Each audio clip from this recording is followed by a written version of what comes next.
ஏத்தி இறக்கிறதுக்கு, அதாவது லோடிங் அண்ட் அன்லோடிங், அதுக்கு ஒரு 40 கிலோ மூட்டைக்கு 40 ரூபா கமிஷன் வாங்குறாங்களாம்.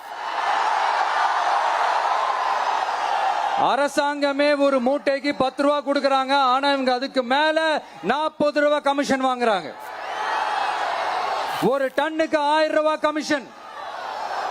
நீங்க கணக்கு போட்டு பாத்தீங்கன்னா இந்த 4.5 வருஷத்துல பல கோடிகள் இந்த டெல்டா பகுதிகளில் இருக்கிற இந்த விவசாயிங்க கிட்ட இருந்து கமிஷனா புடுங்கி இருக்கிறாங்க.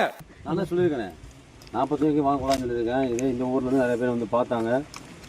வரும்போது பேசும்போது சொல்லியிருக்கேன், எந்த சூழ்நிலையும் யார்கிட்டையும் எந்த விவசாயிகிட்டையும் இந்த அமௌண்ட் வாங்கக்கூடாதுன்னு சொல்லியிருக்கேன். அவங்களும் சரி கேட்டு போயிருக்காங்க.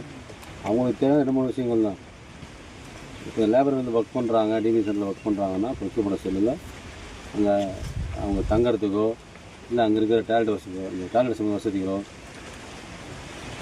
இந்த மாதிரி சின்ன விஷயங்கள் இருக்குது. அதெல்லாம் அவங்க ஏற்பாடு பண்ணுறதுக்கு இல்லை. அதனால அவங்க நம்ம பண்ணி தர்றதில்லை, தரலது வரைக்கும். அதனால் அவங்க 20, 30, 40 மக்கள்கிட்ட பப்ளிக்கிட்ட வாங்கி அதை பயன்படுத்திக்கிறாங்க. நான் சொல்லிட்டு அதை நம்ம பண்ணி தான் சொல்லியிருக்கோம். யார் அங்கே ஒர்க் பண்ணுறாங்களோ அந்த இடத்துல அவங்களுக்கு உண்டான ஏற்பாடுகள், சாப்பிட்றதுக்கோ தங்கறதுக்கோ, பல்லாவரம் பக்கம் போய் செங்கல்பட்டுலாம் போகும்போதெல்லாம் அங்கே லேபர்ஸ் ஒர்க் பண்ணுறாங்க, டெல்டாலேருந்து வேலை செய்கிறாங்க. அவங்க அங்கே தங்கறதுக்கு இங்கெல்லாம் மாடெல்லாம் அதிகமாக வரல, அங்கே போய் தான் நிறைய மாடெல்லாம் வரும்.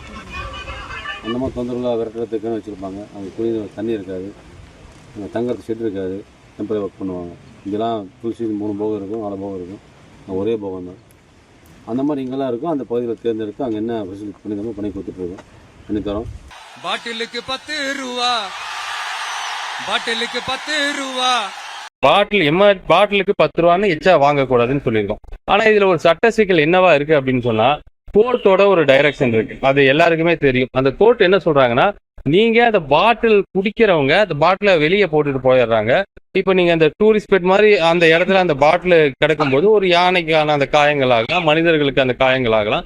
அந்த பாட்டில திருப்பி வாங்கணும். அப்ப அந்த பாட்டில திருப்பி எல்லாரும் கொண்டு வந்து கொடுக்கணும்னா என்னன்னா, ஒரு பாட்டிலுக்கு ஒரு ஸ்டிக்கரை நீங்க ஒட்டிக்கோங்க, ஒட்டி அதுல 10 ரூபாய் எக்ஸ்ட்ரா வாங்கிக்கோங்க. திருப்பி அந்த பாட்டில கொண்டு வந்து கொடுத்தால் அந்த 10 ரூபாய திருப்பி கொடுத்துருங்க அப்படின்னு சொல்லி கோர்ட்டு சொல்ல. கோர்ட்டு பாட்டில ரிட்டர்ன் வாங்கிக்கணும்னு சொல்லும்போது நம்மளுடைய பிளான் என்னவா இருந்திருக்குன்னா, இதுக்கு முன்னாடி அவங்களோட பிளான் என்னவா இருக்குன்னா, இதுக்கு ஒரு 10 ரூபாய் ஸ்டிக்கர்னு ஒரு கான்செப்டை கொண்டு வரலாம். பட் அதுல இப்ப என்ன பிரச்சனைனா, திருப்பி பாட்டில கொடுத்தா வாங்க மாட்டேங்கிறாங்கன்னு சில கம்ப்ளைண்ட்.